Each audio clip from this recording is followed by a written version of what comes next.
ওলকচুৰ লগত ব্ৰইলাৰ মাংস মানে আজি আমাৰ ঘৰত ভিন্দ আৰু ডাঙৰ বা আহিছে সেয়েহে ভাবিলোঁ কি আজি ওলকচুৰ লগত ব্ৰইলাৰ মাংস খুৱাই দিওঁ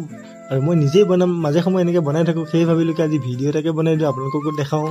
আৰু সৰু বাই মোক অকণ হেল্প কৰিম বুলি মছলাটোকে পিচি দিব আৰু সেইফালে মায়ে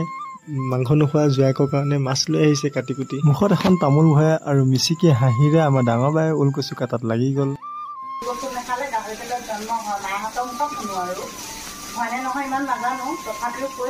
আৰু এইফালে কি ক'লে শুনিলেই নহয় ভাদ মাহত হেনো ওলকচু নাখালে গাহৰি পেটত জন্ম লয় কিন্তু আমি নাজানো মানুহৰ মুখৰ পৰা শুনিছোঁ আপোনালোকে কমেণ্ট কৰি জনাবচোন কথা আৰু মই লাহে লাহে মছলা পাতি দি আৰম্ভ কৰি দিছোঁ মাংস বনাব প্ৰায় লাহে লাহে মাংসটো বনাই হৈছেহি আৰু আপোনালোকে এটা কথা জনাবচোন মোৰ ভিডিঅ'বোৰ চাই কেনেকুৱা পায় যদি ভাল পায় তেতিয়াহ'লে লাইক কৰিব কমেণ্ট কৰিব আৰু যদি নতুনকৈ আহিছে মোৰ চেনেলটো ছাবস্ক্ৰাইব কৰি দিব আপোনালোকৰ মৰম পালেহে মই ভাল ভাল ভিডিঅ' বনাবলৈ ভাল লাগিব উৎসাহ এটা বাঢ়িব বাকী সকলোবোৰ বাদ দিয়ক ভাতটো মেইন ভাতটো খাই লওঁ